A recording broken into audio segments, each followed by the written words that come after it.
With us today is author Brian Touhy. We've spoken to him several times in the past, but that was with regard to his earlier book, The Fix Is In, all about perhaps the shenanigans that take place in all the major league sports, the Big Four and NASCAR. But we're going to do something different today. And I'm just going to guess, Brian, that when you wrote The Fix Is In, let's say you kind of put you raised your nose into the air and smelled something fishy, and then you went into it, you researched it, and found what you did.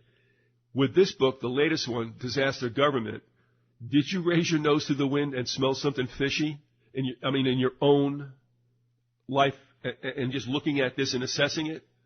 How did that start? Well, in a sense, yeah. What I did was I've always been kind of interested in conspiracy theories, be it like the JFK assassination or 9/11 and those sorts of things. And one of the things that always fascinated me was the notion of continuity government and the idea that the federal government has built these like underground relocation bases around the country, and if the stuff hits the fan, to put it kindly, yep, they're going to go run and hide. And that always interested me, and it was kind of one of those things I wondered, how true is this? Because when you hear conspiracy theories, sometimes you hear things that are so outlandish, you're like, come on, that can't be true. And then you hear things that seem, well, that probably is true. So I wanted to see how true it all was, and the more I dug into it, what surprised me is the outlandish in this case wasn't really that outlandish. It was true. And what I tried to do with the book is base it all on actual government files. So it's all authentic. You can't say you're making this up, because I'm not making this up. I know you're going to run us, I think, through a little quiz. But before we do that, I was just curious. Was there any certain event, or was this something that took place throughout your life where you kind of heard things on the news and you said, that's interesting, but you forget about it? Or was it an event like 9/11? What was the genesis for that? I really couldn't pinpoint a time. I mean, with the sports book, it really kind of all events were kind of around the whole Patriots winning the first Super Bowl and how strange it seemed. But there was no moment, like an aha moment. Mm-hmm. It was just, again, it was really an interest in kind of, this conspiracy theory world and, reading bits and pieces here and there. But I never saw anybody take all this information and put it all into one book. And that was kind of like the book I wanted to read, and no one had written it. So for some reason I took it upon myself and said, all right, I'm going to try writing this book because this is the book I want to read. All right, fair enough. And I think you would agree with what is our statement for the Olympic files, and that is, the only conspiracy is the history you don't know about. Would you agree with that? Yeah, in a very real way. It's an excellent way of putting it. All right, now listen, we're ready for your questions. We've steeled ourselves all through the night to prepare for this. So if you're gonna fire at us, let it be now. Well, yeah, because in a way, I think this is a good introduction to it. I think it's a way for people listening to kind of play along at home, if you will, and make you think a little bit. So the first question is, what is, by definition, a national emergency? You can have that one, Theo. I would say it is whatever the president says it is. Would be my guess. How do we do? Actually, well, it's a bit of a trick question because there is no clearly defined term national emergency. So the answer is whatever the president wants it to be.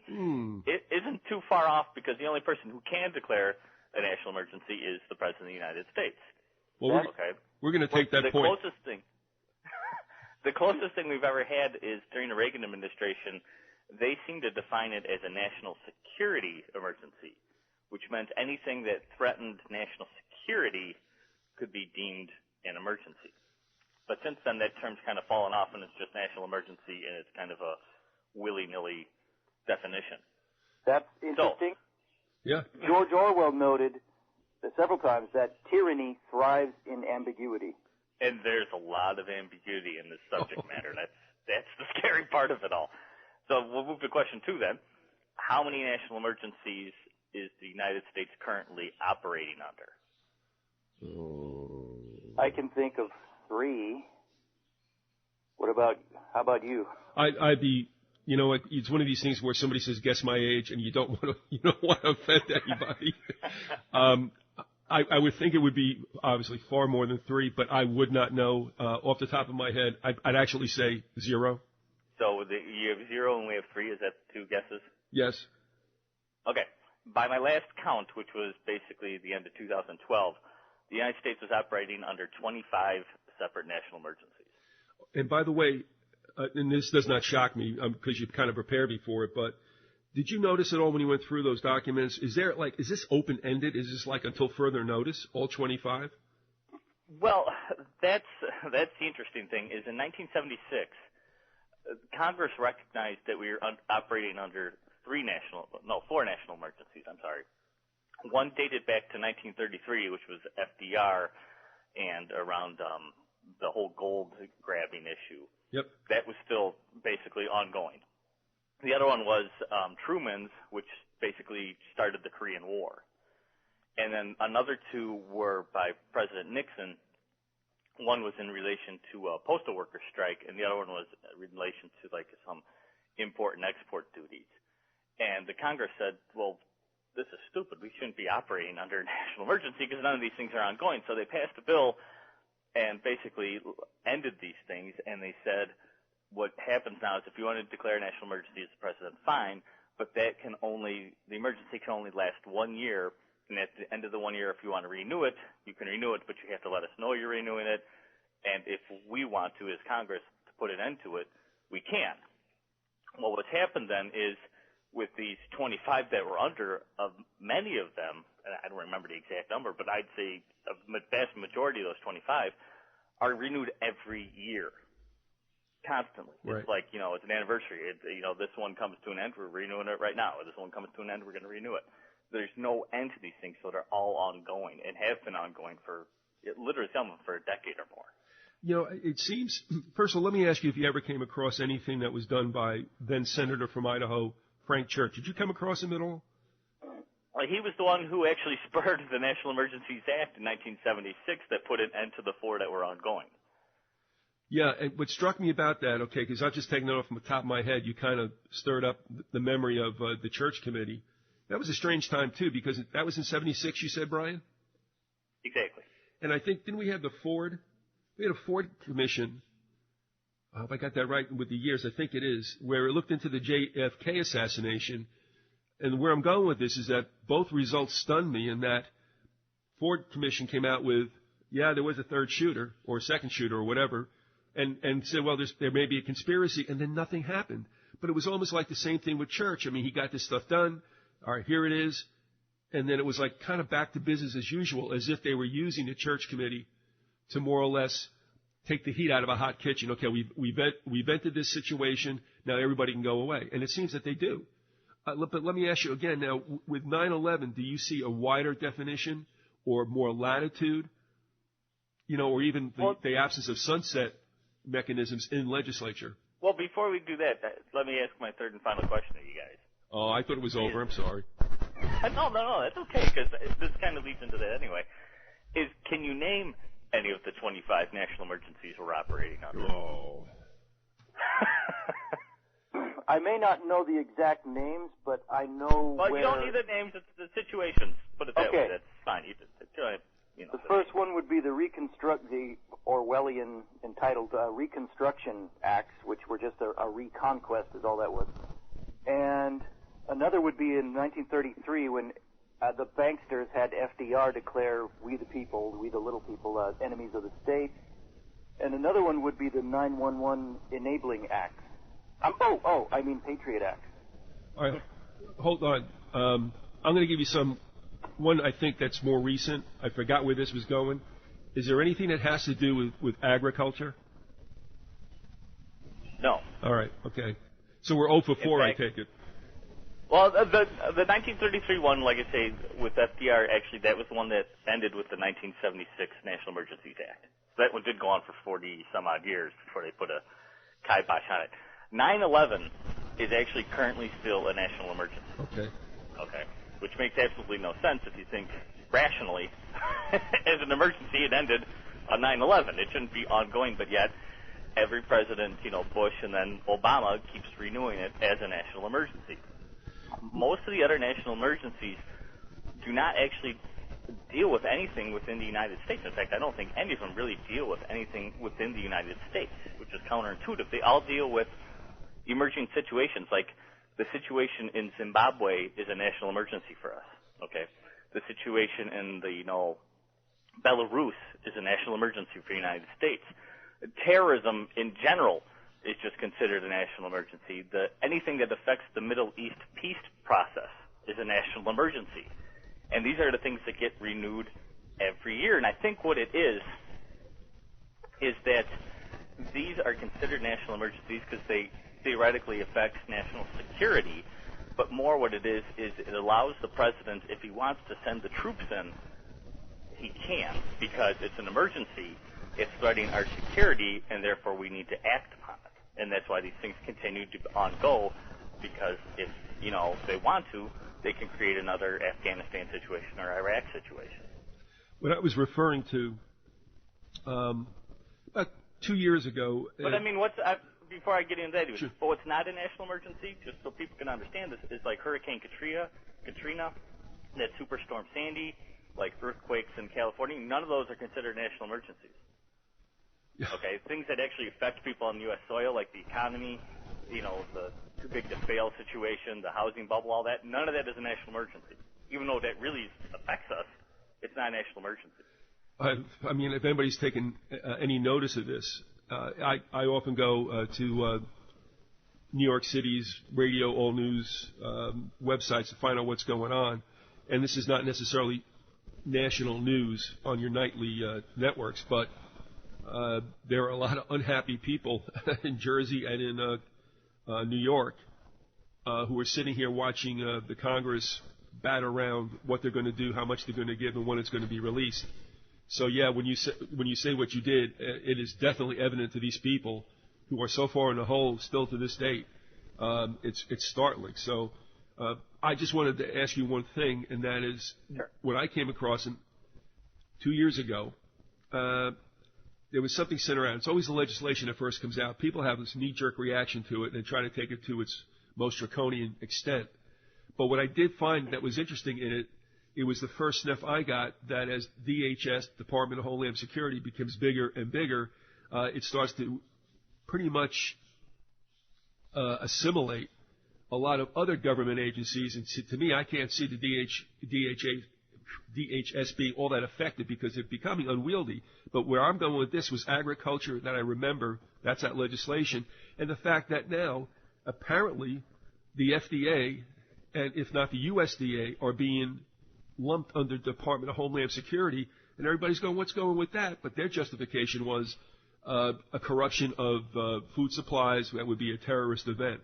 So that's why I said what I said, and you didn't come across it, and that's interesting, but it may also be because the teeth of that legislation, in fact, not the whole bill ever went through. I just thought it was kind of a little strange on face. And so that's where I was going with it. And you never came across anything to that extent, did you? Or to that effect? No, I did not. But then again, this subject matter, there's no clear, like I say, defined lines with a lot of it. And there's a lot of information that the government puts out. There's more information than I think any one person could really absorb, even if they tried to absorb it all. Because, even that once I finished the book, I would stumble across something that I was like, geez, I could have put that in the book. Geez, I could have put that in the book. I could have made this book, instead of being about 350 pages, I could have, made it 700 pages easily and still really not covered every little aspect to this. Hey, but, Brian? yeah, there's a lot of stuff out there like that. Yeah. Are you able to say, off the top of your head, or unless you have it in front of you, what is the oldest standing national emergency still in place? 33, right? Well, that's a good question. 9/11, like I say, is obviously over 10 years old. There's one that kind of an ill-defined one. It's basically about human rights abuses by Iran. Oh, yeah. And that one dates back to at least the mid-1990s, if not earlier. So these are modern. Again, okay. Yeah, well, again, the 1976 Act killed the earlier ones. And after that, Carter announced just a couple, Reagan did a couple, the first Bush did a few, and then Clinton started doing more, and it just kind of has built since then. And that's the thing, another thing that I think people should recognize about this whole, my book and this whole situation is it's not a Democrat thing, it's not a Republican thing, right. It's not a conservative thing or a liberal thing. It's the federal government in whole. Everybody is involved in what all this legislation and these plans are about. At this point, I just want to let everybody know again that we're speaking with Brian Touhy. The book is Disaster Government, National Emergencies, Continuity of Government, and You. And at this time, too, will you give folks an idea? Sometimes authors they prefer people who want to purchase the book to go to certain places. Is it your website you like best? Is it Amazon? Tell us where they can find it. To find the book, you can either go to my website, which is disastergovernment.com, or it's available on Amazon as a paperback or for Kindle. And hopefully within the next couple of months, I'll have it available on like iTunes and for the Nook and those other electronic book devices. All right. Where do you want to go from here? Because we have our agenda, but I mean, I'd like to know where you want to go with this, because one of the things I'd ask you about is FEMA. Is it a real or perceived threat? Because sometimes, again, as you said, this nation's actions in back of what should be national emergencies seem to be very, very wanting. So where do you want to go with it from here, Brian? That's fine. If you want to talk FEMA, we can talk FEMA, because that's obviously part of this book, because they're the ones who are supposedly tasked with responding to at least disasters in the United States. They're really not these national emergencies. It's funny, because national emergencies, what you'd think would be our disasters, aren't national emergencies. And, what are national emergencies are something that, FEMA and the Department of Homeland Security really can't respond to. So it's a goofy subject. It really is. Yeah. If you think about it rationally. And maybe that's the problem, is the federal government doesn't think rationally all the time. Well, I mean, here again, I'll tell you a real quick anecdote. There was somebody in FEMA who, he and his wife are parents of kids that were playing, PAL football, and I had to cover that stuff. And he was not around, and I asked what was up, and she said, and this will tell you how far back this goes too. She said that he was called away. He didn't listen to this. He begged FEMA not to send him to Katrina, to New Orleans. And I said, well, why is that? And she said, because the corruption was unbelievable. So not everybody in FEMA is a bad person, but he was sent somewhere else, but I thought it would have been Katrina. It, in fact, was not. And that's what he had to say about it. And I think that's pretty startling. So, FEMA's supposed to do all this and all that to be the big boogeyman, but I don't know if they could get out of their own way, come, as you said, a real emergency. Well, there is somebody at FEMA who's clairvoyant, apparently, because they're always showing up the day before a national emergency to have trainings. You're referring to the exercise on the Hudson River piers on 9/10/2001. Yeah, and weren't they also there at Newtown right before? Yeah, I guess it was weeks before. Okay. Yeah, that's what it seems like. Brian, you got anything on that? Well, I think you're right with the problem with FEMA is, and I think this is a problem with the federal government in general, is I don't think people understand that the federal government tells you as a citizen that we are not going to be there to help you when a disaster strikes. You are going to have to fend for yourself for at least 3 days, and you should be supplied with food, water, and what have you to survive at least those 3 days before we're ever going to get to you. And the problem with FEMA, which you see in situations like Hurricane Katrina and Hurricane Sandy, is that FEMA, I think, by my last count, has about 6,000 employees spread across the country. Even if all 6,000 of them showed up for relief efforts for Hurricane Sandy, that would not have been enough. Okay? I mean, 6,000 cannot help 10 to 20 million people.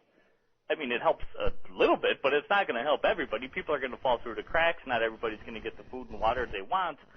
But the government tells you, we can't help you. We're not going to help you. You have to help yourselves. The problem is they don't make that a really well-known thing. And that's one of my issues. One of the things I bring up in the book is they have, websites like ready.gov, even FEMA.gov. Right. And they put out pamphlets that, explain what you should do and what you should have on hand. But I don't think they don't do a very good job of making this information public so people understand that. So instead, when these things happen, when they don't get out of the way of the storms, and when they don't get out of their own way, basically, then they get all crazy mad because the government's not there to help. That's not the government's job, really, to help, but they know it, but they don't really tell people that. And that's kind of my issue with FEMA, because like you say, a lot of people get bent out of shape that, they want to impose martial law, for example. And there are government documents, and I talk about them in the book, about martial law and the ability to declare it just because of a national emergency. But the thing is, FEMA doesn't have enough people, again, to install martial law. They're not who you got to worry about.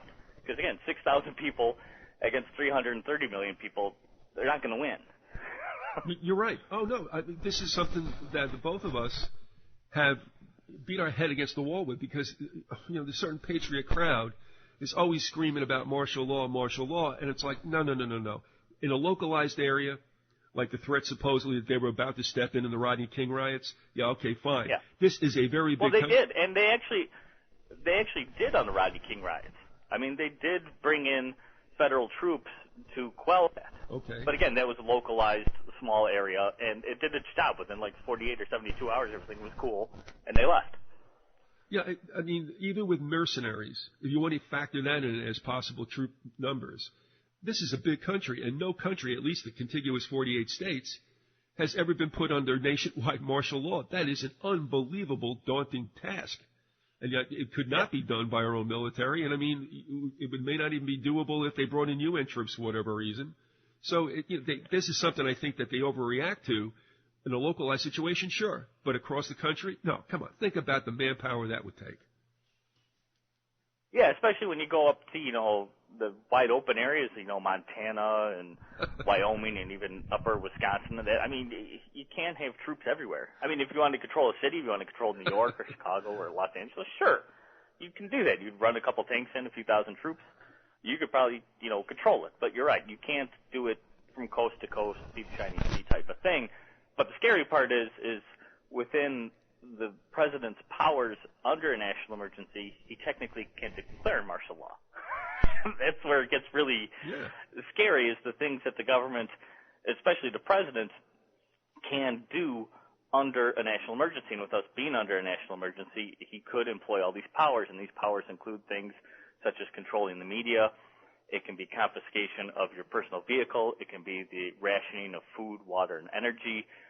And he can even really tell you, they could force you where to work for how much money and on what projects, again, given a national emergency in the right set of situations.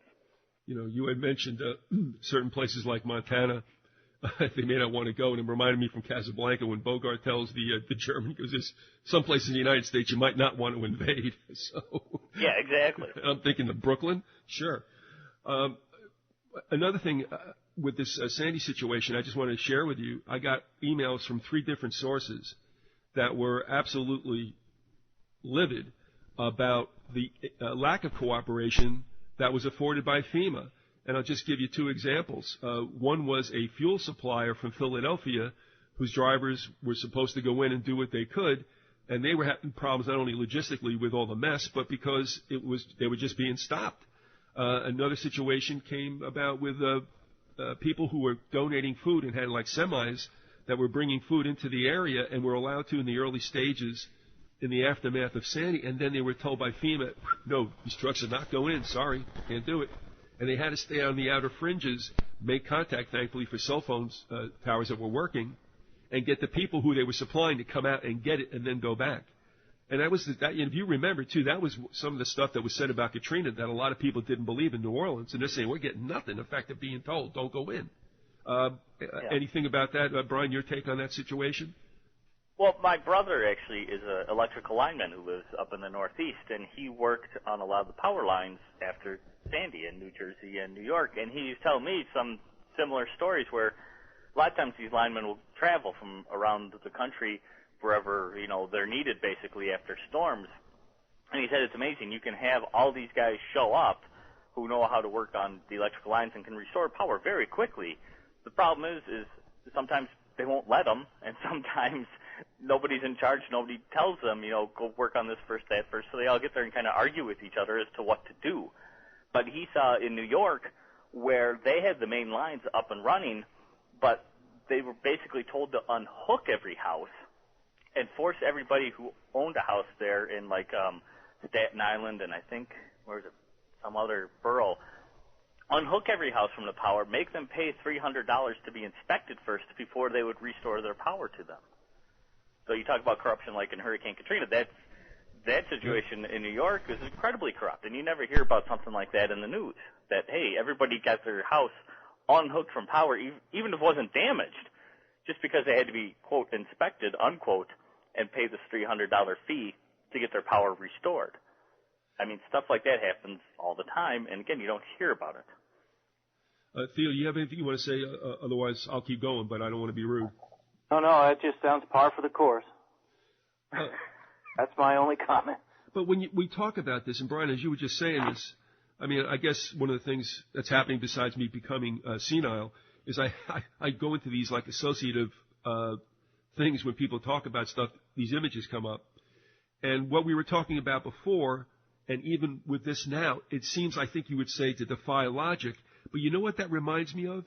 Like the futility and the frustration in the protagonist in that Kafka book. What is it? Was it Enemy of the People? Do I have that right? Or the trial, you mean? The what? Chekhov. That was Chekhov. No, you're thinking of the trial? Yes, the trial. Yeah. But you remember through the whole time he's talking to, quote, the government or law enforcement, and he to the very end he can't figure out what he's being tried for because everything is secret, hush-hush, not for you to know. And I think that's what's happening now is that there seems to be, you just throw this thing out there, and whether it's terror or what you would call, I guess, a meteorological or a geological catastrophe. And, I mean, you can pretty much do whatever you want, but nobody can make any sense out of it or find a way to somewhat at least accelerate the alleviation of the problem. You just, like you just mentioned, and that's what made me think of it. I mean, people have got to be sitting there scratching their head going, can you tell us what this is all about? I mean, can we help you in any way? And it's like, no, shut up, do this. What's your take?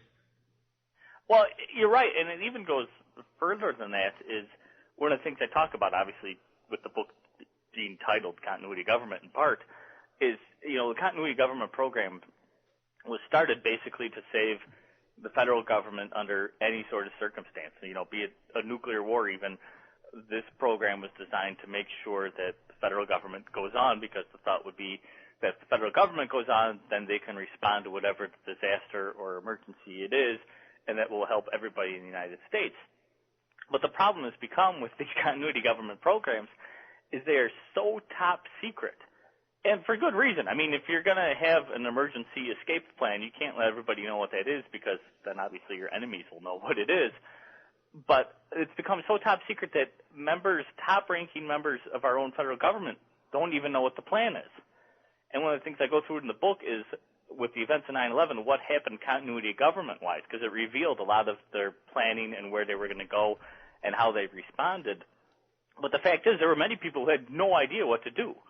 Despite these plans being around since the 1950s and being updated and, tested and that sort of thing, there were high-ranking members of the federal government who literally had no clue what to do.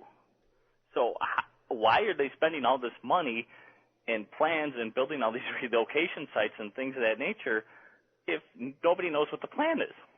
And it's true because, I forget his name, but there was a congressman who went before Congress. He was a member of the Department and Homeland Security Oversight Committee, and he wasn't allowed, when he asked to see some of these plans, he wasn't allowed to see them. They were too top secret for him, basically. And, that's how absurd this, whole program is if you can't have the people, if you're not going to save Congress, which it seems to be a very real fact, that if the worst of the worst comes to be, they're going to save the president, and Congress is going to be left to rot, which means that their idea of enduring constitutional freedom or constitutional government, which is something they boast about, is going to go completely out the window because you can't follow the Constitution if you don't have a Congress and only save the president. But if you can't have members of Congress see their own escape plan, then there's something wrong with the program. Actually, that might not be a bad idea considering what's going on in D.C. these days. But before I ask you about the continuity of government, it seems to be the case, and it seems to be just absolutely counterproductive and goes against everything supposedly with a constitutional republic, democracy, whatever you want to call it.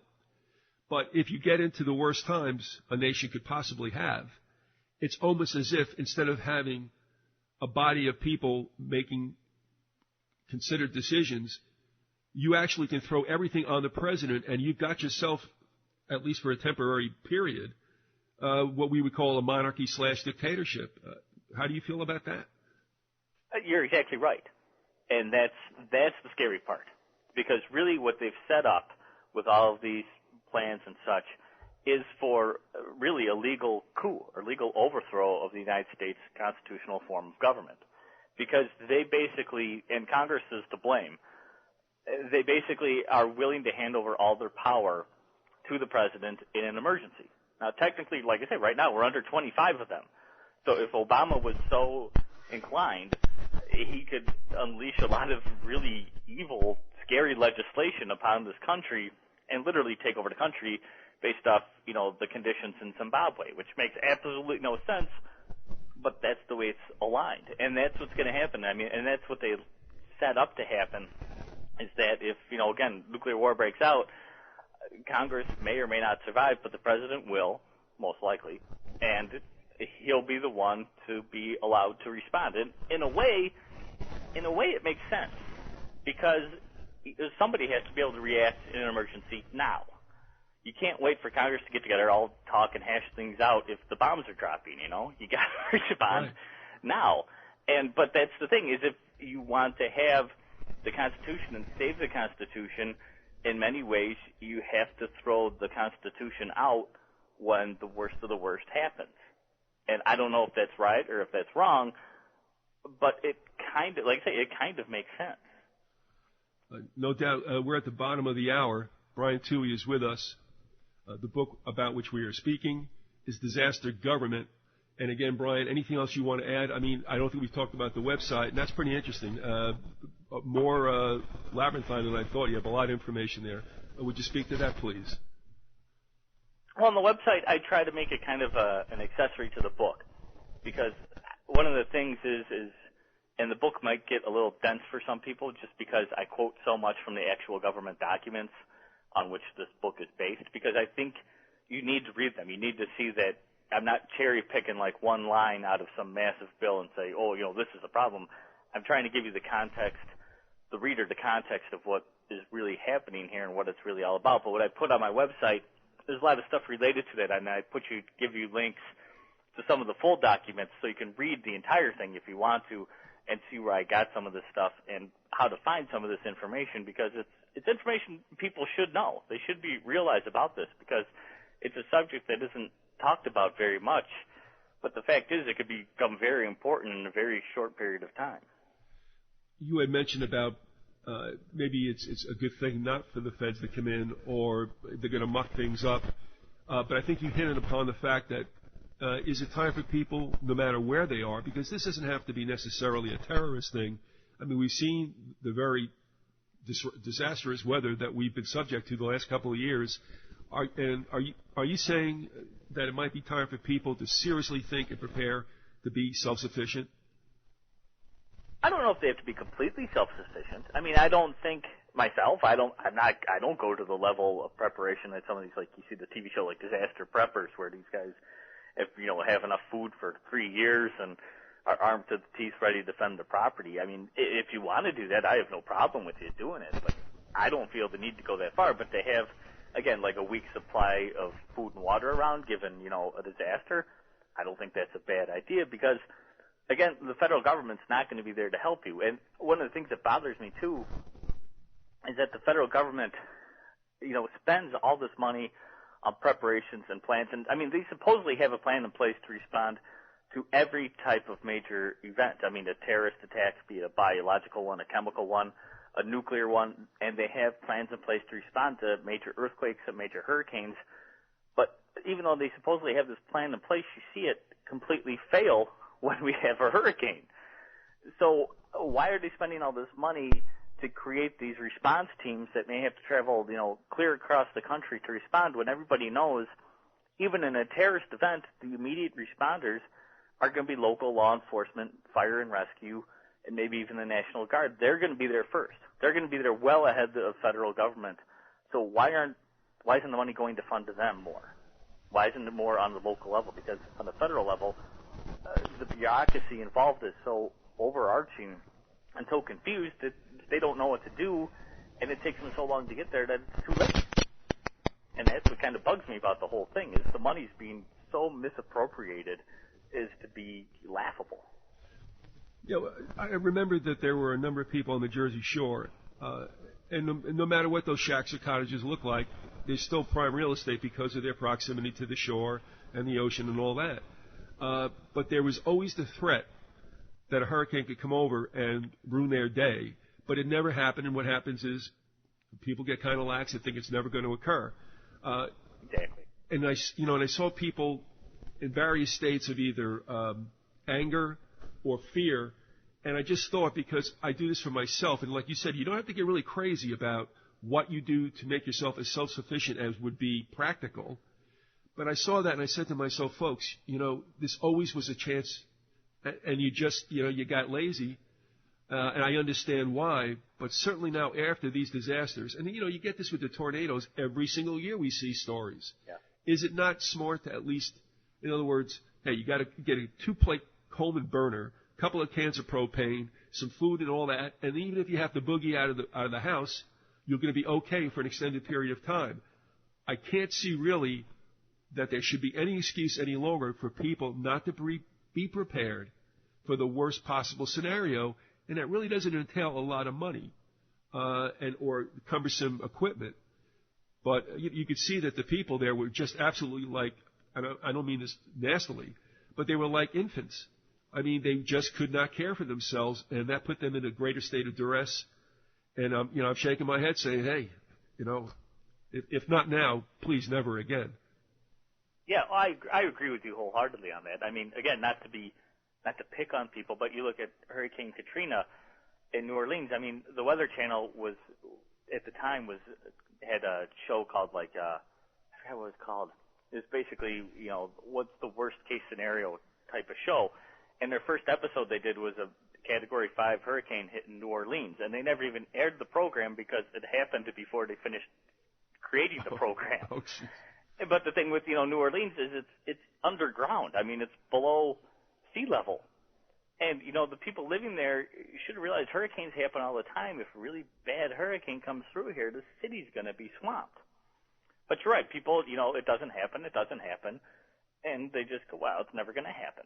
So, again, they didn't prepare for it. They weren't ready to get out of town when they were told to get out of town. And, and we saw what happened. I mean, I'm lucky. I live in Wisconsin, and our only threat really, as far as I can tell, is a tornado. And, unfortunately, tornadoes blow through here every year, but so far I've been lucky and nothing's happened to me. But still, I'm prepared and ready in case something like that does happen. I mean, the chances of me being hit by a tornado, I'm pretty darn slim. But, I know when the siren comes, I shouldn't go outside and look for the tornado. I should go seek shelter and wait it out. That's just the way it is. But, like I say, a lot of people they don't know how to respond in these situations. It was funny, I watched 2020 last night, and they had a whole thing on the cruise ship that broke down in the middle of the Gulf of Mexico. Yeah. And I found it, I kind of almost laughed to myself. I'm like, these people were stuck on a cruise ship. Granted, the situation is not good, but they were only on there for 3 days without power. They weren't without food. They weren't without water. Granted, the, sewer lines basically on the ship weren't working. But it wasn't like it was a life or death situation. The boat wasn't going down, and these people were just absolutely freaking out. And it was only 3 days. Yeah, I wouldn't want to be on that situation. I can understand that. It's not a good situation to be in, but, it wasn't life or death. It wasn't like they were being held hostage and not given any food or water or anything, of that nature. They had the basic needs to survive 3 days, and yet, this is suddenly national news. So, when, like you say, when a hurricane hits, what's going to happen? I mean, that's the way we think today. We rely too much. I think a lot of it is we rely too much on our electricity and too much on our modern conveniences. We need cell phones. We have to have cell phones because if we don't have cell phones, everything's horrible. And that's a mindset that a lot of people need to lose quickly. Yeah, in fact, it's interesting because the misuse of cell phones is just so rampant, and yet in an emergency, which something like a cell phone was not available to any of us even like 15 years ago, that's one tool that really is necessary at that time. And obviously, in some of these cases, the towers are not working. There's a problem, but that is one of the greatest, I think, tools that you can have that we didn't have, like I said, 2 decades ago. But again, and as you said as well, I mean, people rely too much. And here's where I'm going to go with this. If you want to speak to the continuity of government, before I go off on that, I had kind of left that thinking, did that thing ever really get through? Did that fully get through now so it's all in stone? Which? The legislation directed toward the steps for continuity of government, should the big one hit. Oh, yeah, it's is? It's not only entrenched. I mean, like I say, they supposedly practice it. And, there are known underground sites where government will relocate to. I mean, one's called Raven Rock, one's called, Mount Weather. And there has to be other ones, because if I know about the existence of these places, obviously, our enemies know the existence of these places, so therefore there's got to be alternate sites to the alternate sites. But even more kind of frightening is there's legitimately legislation that's been written and waiting to be signed by the president that's been sitting on every president's desk since like the 1960s, where if, again, like the bombs dropping or the worst case scenario is breaking out, he can sign all these things into law. There's supposedly like 22 executive orders waiting to be signed, and they do things that people don't believe the United States government is, capable of doing, but they do things like literally allow for the government to round up known dissenters that they have on the list and throw them in jail whether they've done anything or not. I mean, this will suspend the writ of habeas corpus. They'll suspend, due process. It could put all, military basically in control as the police force. It can do all sorts of things, and they're really written and waiting just to be signed. All right, and here's where I'm going as well. I called up the list of executive orders that have been written by presidents. We talked about the president having dictatorial powers during an emergency, but even then, the Constitution, like I had written you, I think is kind of somewhat overestimated as far as the freedoms that it allows. But in this situation, when you take a look at the list of executive orders, you can easily understand why Roosevelt signed something like 3,522 for obvious reasons. But then as you get through the list, I mean, now we have presidents who are writing no less, and these may not all be that critical, but they're writing no less than 250. In fact, the guy that's lowest on the totem pole right now is Obama with 147. But as you look through the presidents, say, from Ford on, it's 169, 320, 381, 364.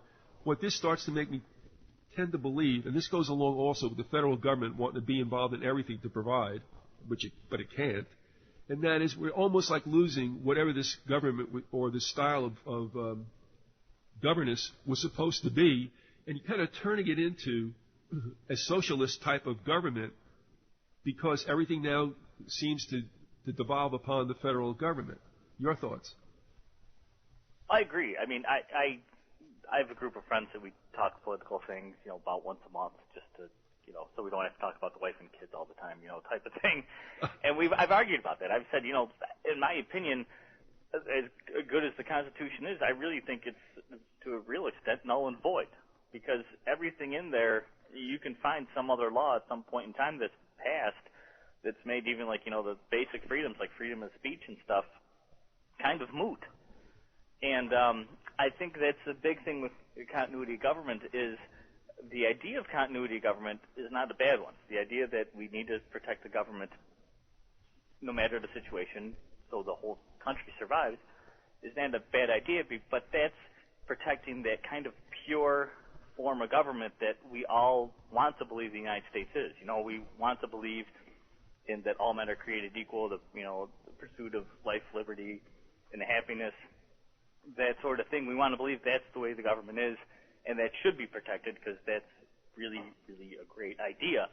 But then you look at how the federal government actually is, and it's a completely different idea. And I think that's why a lot of the people who are into the subject matter and who, get into the conspiracy theory of it all say, well, this evil government wants to protect itself no matter the situation. And you can get where they get that from because they have all these powers and abilities to protect the government, but it's like, which government are we trying to save? Is it the pure one, which is what we want, or it's the one we have? And that's not exactly the pure form of it by any way, shape, or form. Hey, Brian, the underground installations you've spoken of, are any of them by chance near Denver? That's a good question because it seems like the federal government is moving west to Colorado. Yes. And I mean, there are, there's NORAD is out there. U.S. Northcom is based there, which U.S. Northcom shouldn't exist, but it does anyway. The super crazy. Yeah, I mean, I've heard the rumors that, supposedly under the Denver airport there's an underground installation. And I've heard rumors about a lot of other underground installations, especially in the Southwest. And I mean, I've even heard that, supposedly a, mass transit system basically under most of the southern United States, or Southwest United States, I should say, that connects a lot of these places. And all of that is very possible.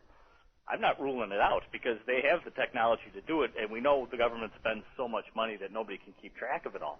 So it wouldn't surprise me if it exists. Can I prove it exists? No.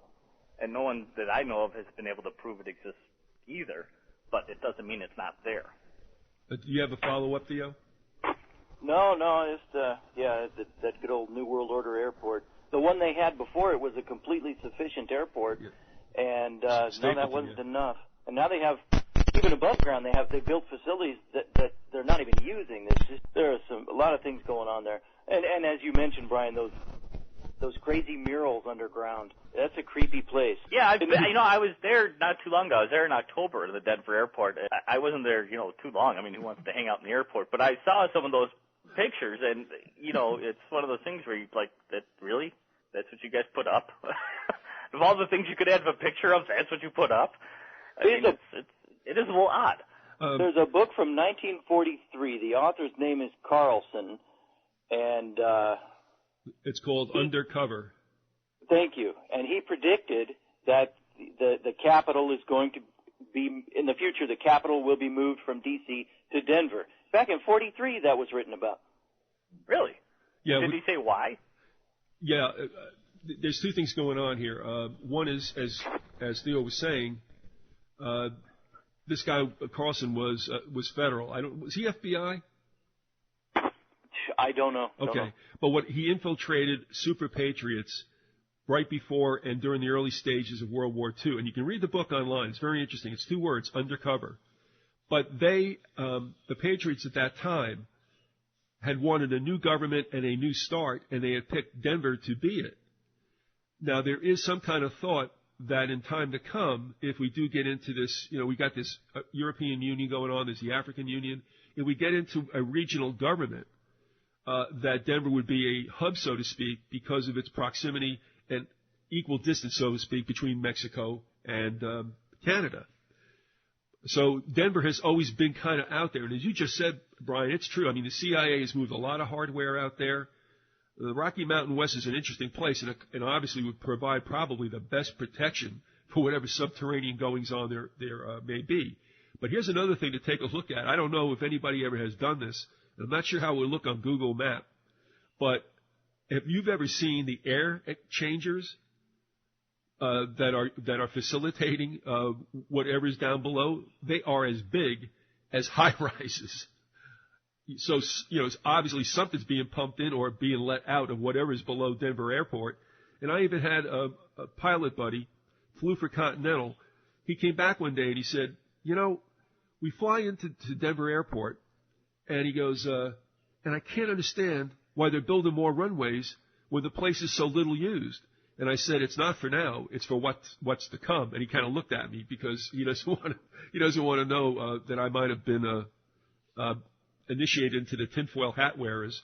But it is true. I mean, it's a massive thing, as you well know, and it's not being anywhere near fully used. So there's something interesting going on about Denver and the state of Colorado. Even that demon horse statue out the side of it, that's creepy. I thought that was for the Denver Broncos. Yeah, but exactly. Use that one. It's prettier. They didn't have to make it look demonic. Why not just put a horse? That's no fun. Come on.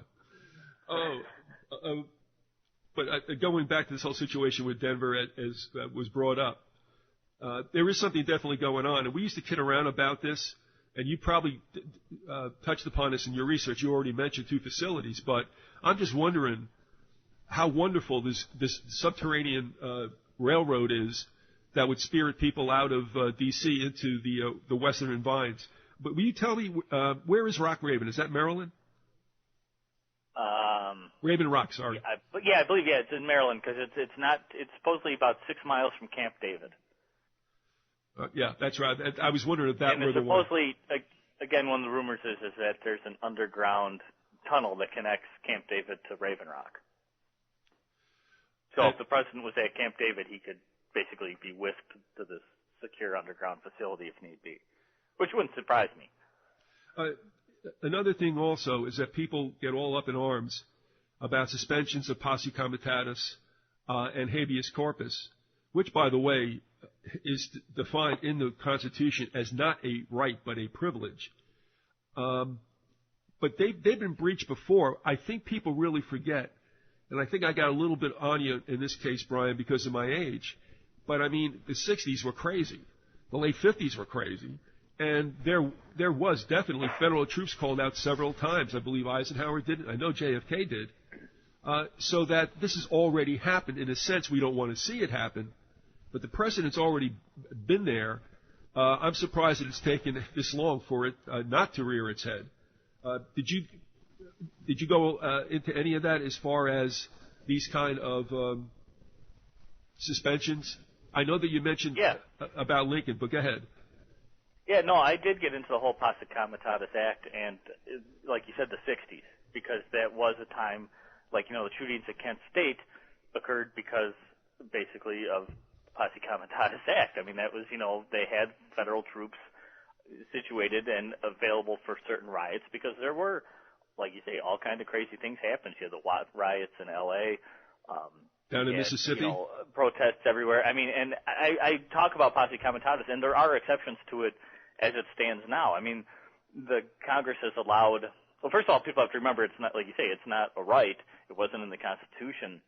Posse Comitatus Act became what it is because of an act of Congress after the Civil War, because the southern states are so upset about having federal troops constantly monitoring them and policing them, basically, that they wanted them kicked out, and the government capitulated for once. Yeah. But there are things that allow them to operate. I mean, like the war on drugs allows the Navy and, the Coast Guard and the Air Force to stop, act as a police force, to stop people from breaching this country for drug purposes or leave this country for drug purposes. So, I mean, there are ways around Posse Comitatus. And Brian, I just want to clear up, too, you had mentioned the situation at Kent State. And someone could nitpick and say, well, that's a National Guard, but, does it really matter? I don't think so. I mean, it's the spirit of what is going on, and that is you have troops, regardless of their guard or if they've been federalized, which could be the case as well. But they have been federal troops, especially, as I was saying, down in Mississippi. If you think about the riots in back of the entrance of Meredith into the University of Mississippi and some other situations where you actually had local law enforcement. I believe they actually shot it out a couple of times with the federal troops. That's how crazy things got back then. So, I mean, we don't want to see it, but obviously it's happened before, folks. We've been pretty fortunate, I think, that we haven't had it happen again, although, maybe we're all waiting for the shoe to drop. We're coming down to the last few minutes, Brian. I just want to ask you if you wanted to just address a couple of points that we've not touched upon. Well, one of the things I also get into in the book, one of the big things, again, is the government's response to disasters and emergencies. and the fact that they have something which you can find online. It's called the National Response Framework, the NRF. And I cover this in the book. And supposedly it's the guideline for what the federal government's supposed to do in responding to something like Hurricane Sandy. And if you read this document, it's about 40 or 50 pages by my recollection. If you can make heads or tails out of it, you should be given, a gold bar or something like that. Because it is the most obtuse and nonsensical thing that I think could have been written. I mean, I really spent, and it's just a small portion of my book, but the section on this thing, I spent like weeks on because I couldn't make heads or tails out of this thing. Because all it talks about is that, the president's in charge in the event of emergency, but if he wants to pass the buck on to the head of the Department of Homeland Security, he can do that. If the Department of Homeland Security doesn't want to be in charge, he can pass the buck on to somebody else, who can pass it on to somebody else, who can pass it on to somebody else. And then it talks about creating all these operation centers, op centers, to respond to the emergency and where they should be located and who should be in charge of those. And if they shouldn't be in charge of those, then who else should be in charge of those? And it goes through this whole, again, it's like 50 pages, and it doesn't mention once putting someone on the ground in the middle of the disaster area to help people. That's Kafkaesque.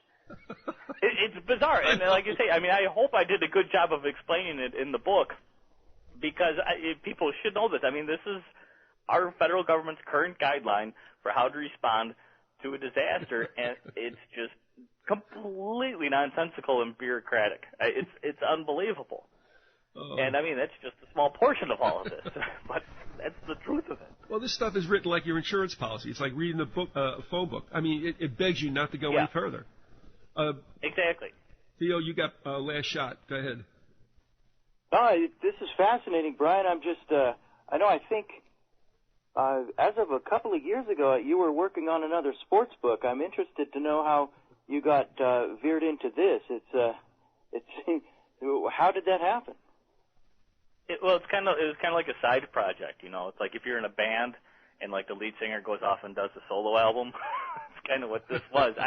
You can only research and write about sports so much before you get tired of it. And this, continuity government and national emergency stuff just was kind of always something I was interested in. And so I would look into it, like, when I got tired of reading FBI files about, the fixed Kansas City Chiefs game, I would, look into something else and read some other books. And after a while, I was just like, all right, I can't find the book like I said, again, I can't find the book I want to read on this subject, so I guess, okay, I'll write it. Yeah. So I did. And that's how it came out. And I actually have my other sports book, which is going to be called Larceny Games. You can actually pre-order that on Amazon, but it's not going to be out until September. Ah, got it. Okay. I think I could predict there might be an event that would bring both the sports world and a national emergency together, and that is for some strange reason the NFL has chosen to hold the next Super Bowl, which is in February, in an outdoor stadium in New Jersey, the Giant Stadium. And I'm just thinking all the things that could take place, like the blizzard they just got. Can you imagine what scenario that would be, getting about 70,000 people into that place? I mean, this defies logic. I got to watch this. One of the things that kind of creeps me out a little bit is that a lot of the, disaster, I shouldn't say disaster, but terrorist scenarios that they talk about, and I bring this up in the book, revolve around sporting events. Yep. They do. They have a lot of things about, terrorists releasing, a biological agent at a sporting event or driving a concession truck filled with, a bomb into a sporting event. And it just kind of creeps me out because, I mean, if you really wanted to, shock and awe people with something, a lot of people watch sports. And if you blew up a stadium on live television, that would get a lot of people's attention. And it just creeps me out because there are guys in the head of Major League Baseball investigations. He's like the head also of working with the Department of Homeland Security on security for sporting stadiums across the country. So I mean, the sports leagues and the governments kind of work hand in hand already. I hope not, plotting something, but instead hopefully to prevent something like that from occurring. But well, listen, we're going to go. Brian, thank you very much for being with us. We appreciate that time. The book is Disaster Government, and please go to the website as well. He's got a couple of interviews coming up on radio that you might want to avail yourselves of coming up in another couple of weeks. So, Brian, thanks a lot for being with us now. Good luck with the book. Thanks for having me on, guys.